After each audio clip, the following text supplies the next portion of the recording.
You know, I mean, the hype was built up. We talked about it a lot on this show. And I was excited to see what they were going to pull off as the greatest wrestling match ever.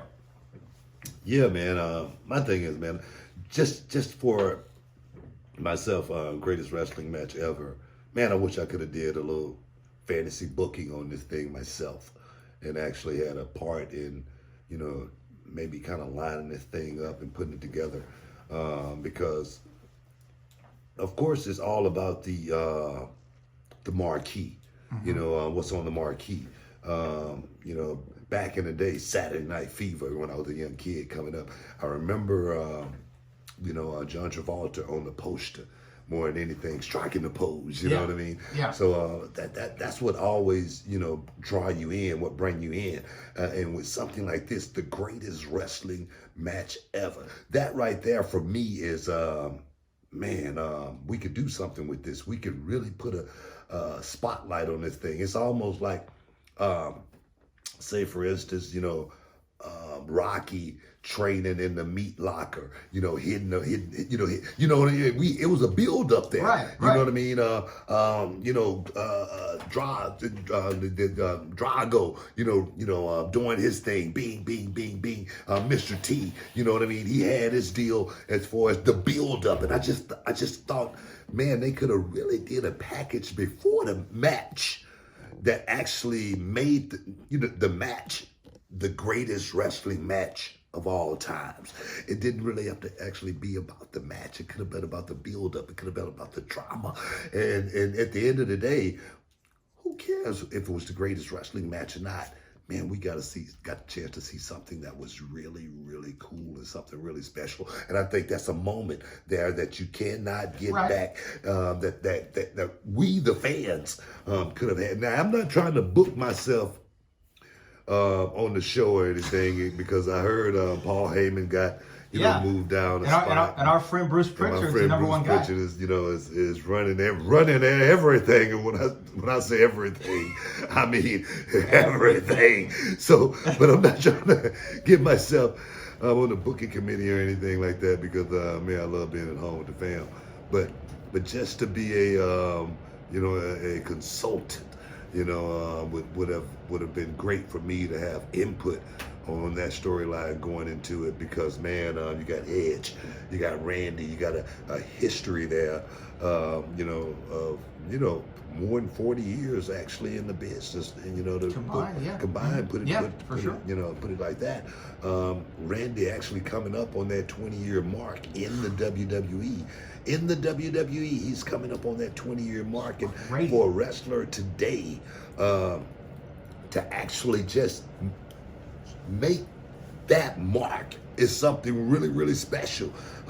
Randy Orton perhaps could be the last guy that perhaps make it to that 20-year mark, the way these young guys go out and wrestle and perform today. So that right there, that story and Edge, being a guy who put in so much time and then boom, went down and was away for so much time to come back to say, okay, I'm going to finish this and I'm going to finish it my way.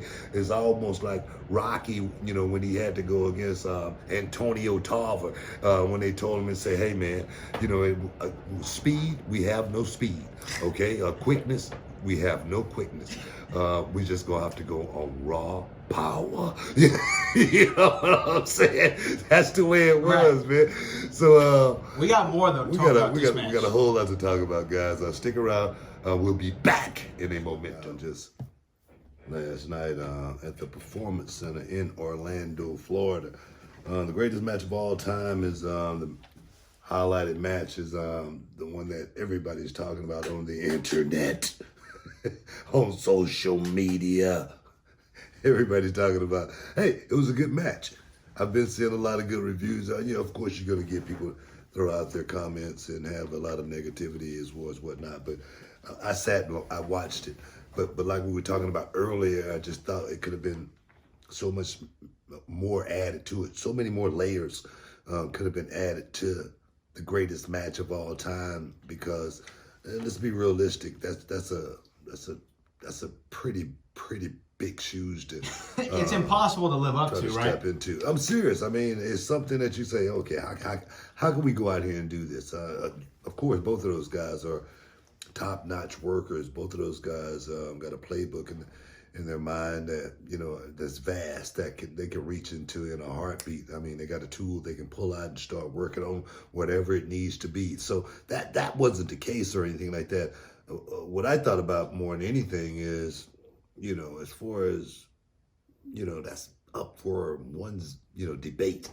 Right, you can't just say the greatest match of all time. Yeah, you can't just say this is going to be the greatest match ever, because, well, first of all, it's weird that they did that before the match happened. No. Normally that comes after, though, right? No, I don't think so. I think like we were talking about earlier, the cinematic, the movie. You had the build up. Yeah, you got to have the marquee. What's on the marquee? You got to draw people in as far as, you know, let's make them. Man, they're going to see something different. They're going to see something special out of these two guys that's going to go out here and perform. And the two guys that were picked, that were chosen for the job, Randy Orton and Edge, couldn't be two better guys. But there again, Edge is a guy that's been away from the game for quite some time. They came back. They had a hell of a match. In their minds, it perhaps was, you know, a really, really great match. In so many others. I thought it was a great match. No, it was a great match. But like I say, there again, those type of matches are going to be always up for debate, I think. What did you think of, when you talk about the cinematic aspect of it, I loved how when they came out there standing in the ring and the lights went out, they had the MSG microphone come down. I like that, yeah. Howard Finkel did their intros. Yeah. And because they said, how could it be the greatest wrestling match ever without the greatest announcer ever? Yeah, I like that. And I like the camera angles down, the way they shot it. Yeah, the high up. From the bottom. From the bottom, they had even, I think, turnbuckle cameras. Yeah. Did you mind the piped-in crowd noise? It didn't bother me at all. I think it added to the match. Well, you know, right now the boxing matches, they got it, or the UFC. They got it where I think it's boxing and soccer. Boxing got it where you can get an app, download it, and and your voice is actually heard through your phone through the arena. Yeah. Oh, I didn't know about that. Yeah, so that right there is something totally different, and it works, I think, because a lot of people are still. I mean, the ratings are still up on these shows like crazy. Yeah. As far as these boxing events, MMA events, man, the ratings are sky high. Even Backlash, the ratings, people still watching like crazy. But as far as this match go, what did you think about it? Well, I loved the match. Was it the greatest wrestling match ever? I don't think that you can live up to that hype. But did I like the match? Did I think it was the best match on the show? Absolutely. Did I think it was one of the best matches I've seen all year? Sure, absolutely. Definitely. I'd have to kind of go back to the annals, but one thing I did love is they knew, okay, I got to tell the story of it being the greatest wrestling match of all time. So they said, let's shout out to some of the greatest wrestlers, and the greatest storylines. Yeah. They did Steamboat Savage. They did, not Steamboat Savage, Steamboat Flair a little bit. Yeah, they did a little bit of Eddie Guerrero. Yeah, they did. They threw the book in there. There's a book in, right? Rock bottom book in. There's a book in. They screwed up. They called it a rock bottom. But it was a book in. It really was a book in. That's what I saw. Hey, I'm with you. And who am I to disagree with you? And then, they even had the pedigree. So they used elements from some great rivalries and great wrestlers. So I like that. Now, my only criticism was I think that they went to the well one too many times on like the false finish stuff, right? Where they would hit the RKO or the spear and there was like the kickouts. It got a little bit too much toward the end, but overall, that was a really, really good match. It was a great match. It was one of the greatest matches of all year. I mean, what did you think? Did you like the actual wrestling itself? Let me ask you guys something. Other than because I'm learning on the fly. Right.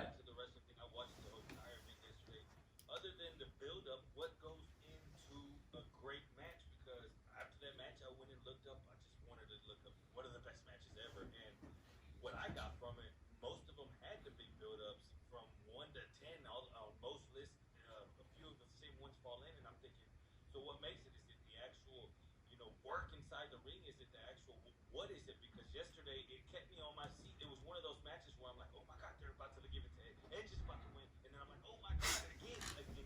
Well, to me that's okay. If I was going to pick one of the greatest wrestling matches ever, it would probably be Ric Flair versus Kerry Von Erich back in the day when they worked at Texas Stadium. Yeah. and Kerry Von Erich won the world title. And Ric Flair went out there and was so gracious and put that kid over and made him look like a star, like he really was. That match is something I remember. But that's just me. That's just me. A match like this right here, you got, like I said, you got two guys like Randy Orton, who is going to go down as one of the best guys that ever did it in the WWE. I mean, just like his dad, the mechanic Bob Orton Jr. Randy Orton went out and Randy did it better than his dad, and that's something. Right. That's something. His dad's an all-time. I mean, I'm serious. He really is. He's really the old man is a great worker, a great. They didn't call him the mechanic for nothing. I'm serious. That's what he was. But Randy has went out and topped his old man. That right there tells me a whole lot about this kid. And he's put in his time, 20 years in one company. That says a lot about Randy Orton and what he's been building as far as his legacy go. But Edge, on the other hand, as well, man, Edge has he's been a kid, man, watching that show, and then got into the business and then made it to the WWF and then won titles and made it to. So they said 31 championships. Both of those guys, man, were definitely the right guys to pick for the job. But like I say, the build up, I just thought, just like Jerry just said, and most of those rivals from back in the day, all of those great matches, Steamboat Savages, the Ric Flair Steamboats, those matches, the Harley race, Ric Flair, you know what I mean? The Dusty Rhodes matches, you know what I mean? All of those matches had a big build up to the payoff. And most of those guys were in the prime of their careers as well. Edge right now, almost a decade off. Oh, exactly. I'm not ashamed to say it. Edge is a guy that has something to finish. And to come back and finish it his way, I think is very, very important. We've got a lot of callers on the line, but I want to make this point right here. Edge made his comeback. He went out and he had that greatest match